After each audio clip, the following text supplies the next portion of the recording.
Ang posibleng pagsiklab ng ikatlong digmaang pandaigdig, epekto, sanhi at kinabukasan ng mundo sa kasaysayan ng mundo. Ang dalawang pinakamalalang digmaan, World War I at World War II, ay nagdulot ng hindi masukat na pinsala sa sangkatauhan.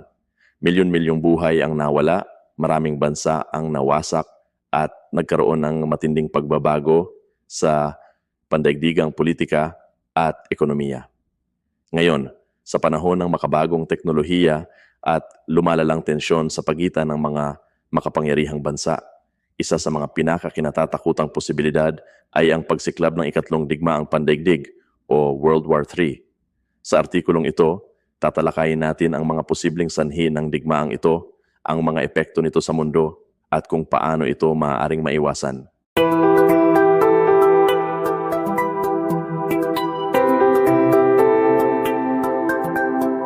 Sanhi ng World War III. Bagamat walang makakatiyak kung kailan at paano maaaring magsimula ang World War III, maraming posibleng dahilan na maaaring magsindi ng apoy ng pandaigdigang digmaan. 1. Geopolitical tensions. Isa sa mga pangunahing dahilan ng anumang digmaan ay ang hindi pagkakasundo ng mga bansa. Sa kasalukuyang panahon, may matitinding tensyon sa pagitan ng ilang makapangyarihang bansa tulad ng Estados Unidos, Russia, China at iba pang pandaigdigang puwersa. Ang mga alitang ito ay maaaring lumala at humantong sa isang pandaigdigang sagupaan. Halimbawa, ang tensyon sa Taiwan kung saan nag-aagawan ng impluensya ang China at US ay maaaring maging mitsa ng digmaan. Ganon din ang sigalot sa Ukraine, na kung lumawak pa ay maaaring humantong sa isang pandaigdigang labanan. 2. Kompetisyon sa likas na yaman.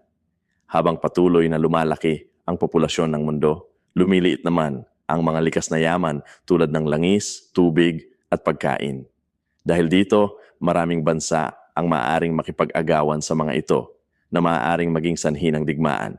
Ang halimbawa nito ay ang pinag-aagawang teritoryo sa South China Sea, kung saan maraming bansa ang may kani-kaniyang inaangking bahag dahil sa yaman nito sa isda, langis at natural gas. 3. Teknolohiya at cyber warfare. Sa makabagong panahon, hindi lamang pisikal na labanan ang maaaring maging mitsa ng digmaan. Ang cyber warfare o pag-atake sa pamamagitan ng teknolohiya ay isang seryosong banta. Kung ang isang bansa ay maglunsad ng isang malaking cyber attack na makakapinsala sa ekonomiya o infrastruktura ng ibang bansa, maaari itong humantong sa isang armadong labanan. 4. Ideolohikal na alitan at terorismo. Ang buong mga pagkakaiba sa paniniwala, politika at relihiyon ay matagal nang nagiging sanhi ng mga digmaan. Sa panahon ngayon, ang lumalakas na ekstremismo at terorismo ay maaaring magdulot ng isang pandaigdigang sagupaan kung ang mga bansa ay magkasundo o magtunggali sa kanilang mga paniniwala at aksyon. Mga epekto ng World War III.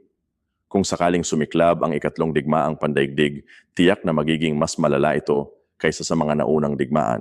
Sa dami ng mga makabagong sandata at teknolohiya, ang epekto nito ay maaaring magdala ng permanenteng pinsala sa mundo. 1. Malawakang kamatayan at pagkawasak. Sa mga naunang digmaan, milyon-milyong buhay ang nawala, ngunit sa isang makabagong digmaan kung saan ginagamit na ang nuclear weapons, biological warfare at advanced military technology, maaaring magresulta ito sa bilyon-bilyong patay sa loob lamang ng ilang araw. Ang nuclear war ay isa sa pinakakinatatakutang posibilidad dahil ito ay maaaring magdulot ng hindi lamang malawakang kamatayan, kundi pati na rin ng nuclear winter, kung saan magkakaroon ng makapal na usok at alikabok sa himpapawid na magpapababa ng temperatura ng mundo at maaaring magdulot ng taggutom. 2. Pagbagsak ng pandaigdigang ekonomiya. Kapag sumiklab ang isang digmaang pandaigdig, tiyak na babagsak ang ekonomiya ng buong mundo. Ang global supply chains ay mapuputol, ang mga pamilihan ay mawawasak, at ang mga bansang kasali sa digmaan ay gugugol ng trilyon-trilyong dolyar sa mga sandata at militar.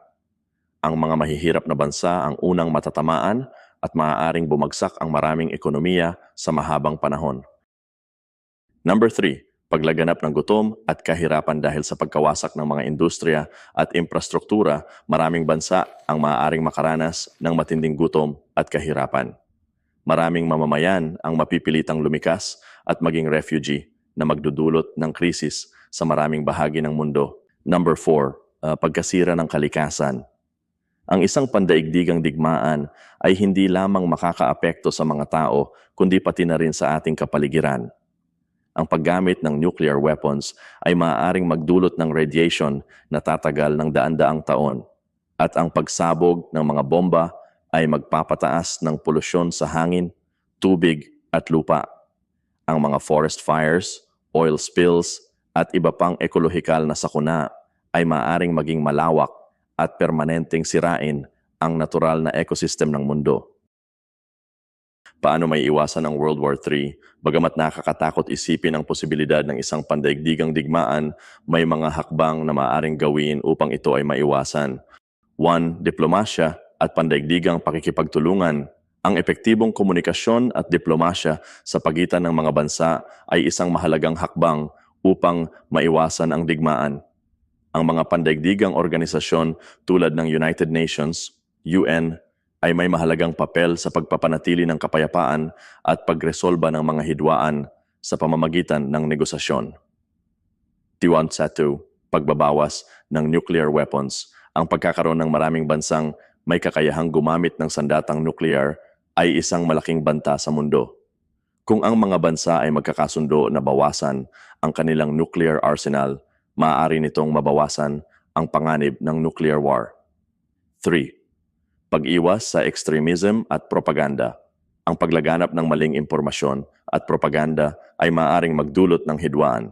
Mahalaga na ang mga tao ay maging edukado at may malalim na pangunawa sa global issues upang hindi sila madaling malinlang ng mga pekeng balita na maaaring magdulot ng tensyon sa pagitan ng mga bansa. 4. Pagtutulungan ng mga tao sa buong mundo. Sa huli, ang kapayapaan ay hindi lamang responsibilidad ng mga gobyerno, kundi ng bawat isa sa atin. Ang pagiging bukas sa dialogo, paggalang sa ibang kultura at pagsuporta sa pandaigdigang kapayapaan ay maaaring makatulong upang maiwasan ang isang pandaigdigang trahedya. Konklusyon, ang posibilidad ng World War III ay isang napakalaking banta sa sangkatauhan. Ang epekto nito ay maaaring maging wakas ng modernong sibilisasyon kung hindi ito mapipigilan. Sa kabila nito, may mga paraan upang mapanatili ang kapayapaan at nasa kamay natin ang pagpili kung tayo ay magpapadala sa alitan o pipiliin ang diplomasya at pagkakaisa. Sa panahon ngayon, mas kailangan nating palakasin ang pandaigdigang kooperasyon upang matiyak na hindi na muling mauulit ang trahedya ng nakaraang mga digmaan. Ang kapayapaan ay isang responsibilidad ng lahat, isang bagay na dapat nating ipaglaban at pangalagaan.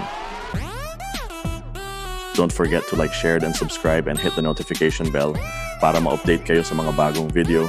Salamat po and God bless.